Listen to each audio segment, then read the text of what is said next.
తల్లుల అనంతమైన ప్రేమ, త్యాగాలను గుర్తుచేసుకుంటూ ఈనాటి మన విశ్లేషణను మొదలుపెడదాం రండి. మాతృదేవోభవ. అవును, దైవంతో సమానమైన అమ్మే మన తొలి గురువు, మన మొదటి ప్రేమ కూడా. మన జీవిత పునాది అమ్మే కదా. నడక, మాట, మంచి చెడులు అన్నీ ఎంతో ఓపికగా నేర్పిస్తోంది.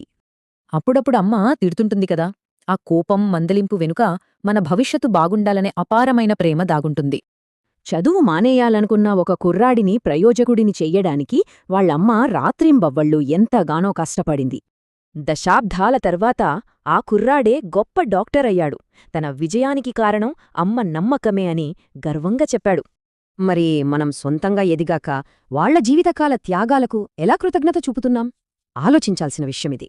మనకోసం సర్వస్వం త్యాగం చేసిన ఆ తల్లులు వృద్ధాప్యంలో ఎప్పుడూ ఒంటరి కాకూడదు. అదే అసలైన గౌరవం. చిన్నప్పుడు మన అడుగులు తడబడకుండా ఆమె పట్టుకుంది. ఇప్పుడు వాళ్ల వృద్ధాప్యంలో మనం కూడా అంతే ప్రేమగా చూసుకోవాలి. అమ్మను ప్రేమించడం ఒక రోజు పండుగ కాదు, మన జీవితకాల బాధ్యత. మరి ఆ నిస్వార్థ ప్రేమకు మనమిచ్చే బహుమతి ఏంటి?